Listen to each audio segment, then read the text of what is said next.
cafka bi benn la du ñaar dala yokku cawarte may la force Fraizen produit yu ànd ak qualité teg ci neex dalal soo ko ñamee docteur kon Fraizen sa life Fraizen sa life. C'est ici, à Bayar, à quelques 45 km de la capitale Dakar, que s'est implantée Fraizen, la première productrice de fraises bio dans ses 3 différents champs de 5 hectares.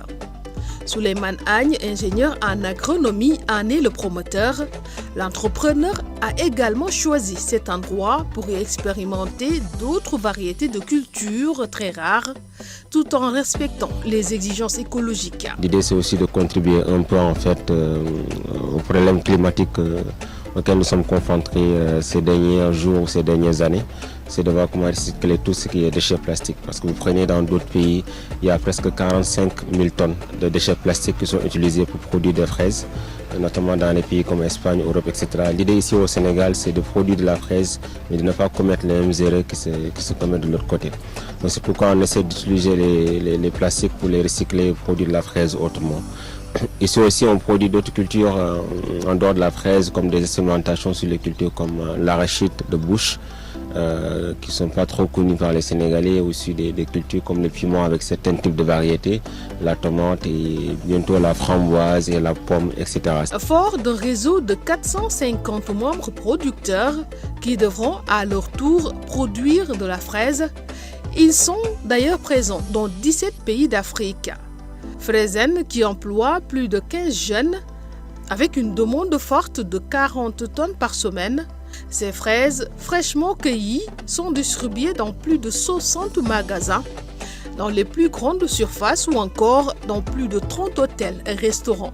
Donc juste dans ce champ d'expérimentation et notamment le champ Helcom, si on compte facilement dans la semaine on tourne autour de 3 à 4 tonnes comme récolte. Sachant que l'objectif, on n'arrive même pas à l'atteindre encore, l'objectif c'est 50 tonnes la semaine. Pour ne rien laisser au hasard et se fortifier, Fraizen a choisi de se lancer dans l'industrialisation. D'ailleurs, une partie de la production est dédiée à la transformation, comme par exemple transformer la fraise en jus, du sirop, du thé et même encore du savon. Et en même temps, pour ne pas briser la chaîne et garder le cap, plus de 400 000 pépinières sont produites et commercialisées pour satisfaire la forte demande. D'ailleurs, c'est pour y faire face que le premier incubateur a été mis sur pied pour former chaque année 400 jeunes et 200 femmes pour la création d'emplois, ainsi résorber le gap du chômage au Sénégal en passant par l'agriculture. Il est accompagné dans cette tâche par l'ADPMO, l'USAID, la JICA, le ministère de l'Agriculture. Il y a des formations de 1 mois, c'est-à-dire là, il n'est plus question, il ne s'agit pas de faire la formation et de rentrer à la maison. C'est une immersion totale qu'on fait pour la jeune. C'est-à-dire que le jeune ouvrier ou le jeune qui veut se lancer dans l'agriculture, qui va avoir des notions, on l'amène ici au niveau du centre. On va le loger au niveau de l'exploitation agricole. On a même des logements à côté, mais l'idée c'est vraiment de le loger dans les champs, qu'il se réveille dans les champs, qu'il soit en contact avec la nature, avec les plantes, qu'il puisse avoir une autre vision et savoir que l'agronomie, ce n'est pas une question de bureau, mais c'est avant tout en fait une question de terrain.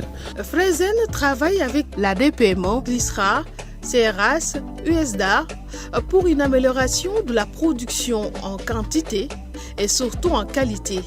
Le tout avec les tout-petits également, avec ces journées champêtres qu'elle organise pour leur donner goût à l'agriculture, tout en les sensibilisant sur le changement climatique avec son projet Un enfant en pot de fraise. Bonjour, je m'appelle Anna-Louise Sarr, j'habite à Dakar et de formation je suis sociologue et chargée de communication. Moi c'est Mbaye Diallo, donc je suis originaire de la région de Kaolack.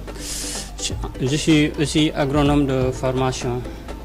Donc je suis surtout dans la production de légumes et fruits bio.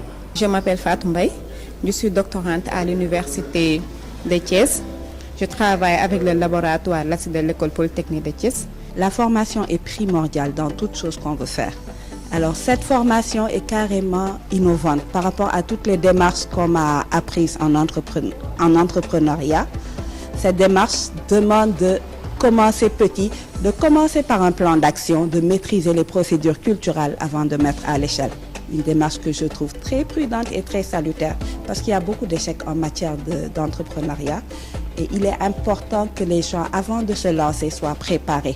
Fraizen étant la première productrice de fraises au Sénégal et dans la sous-région, travaille d'arrache-pied pour nourrir ses ambitions mais également atteindre ses objectifs.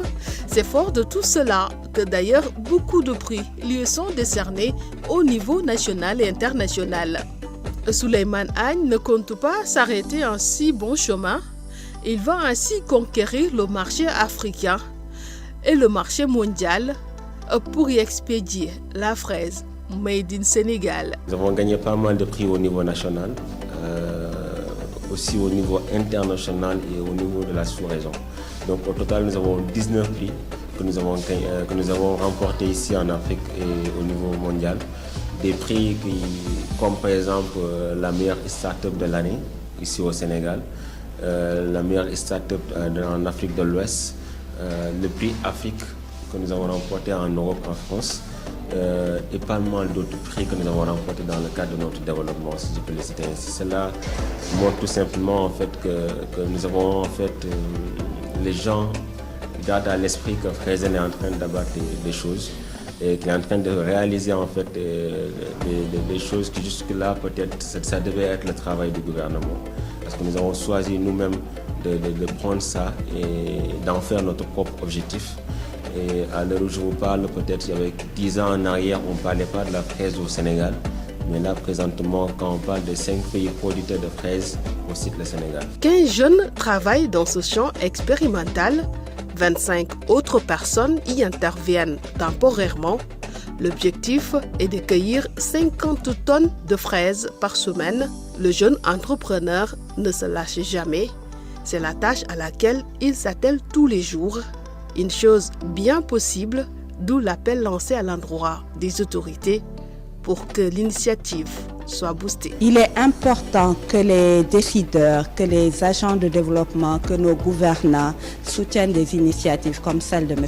Aïe. Il est important. Ce sont les gagnants. Ils sont capables de faire d'autres entrepreneurs des expériences à réitérer, à reproduire dans toutes les régions du Sénégal.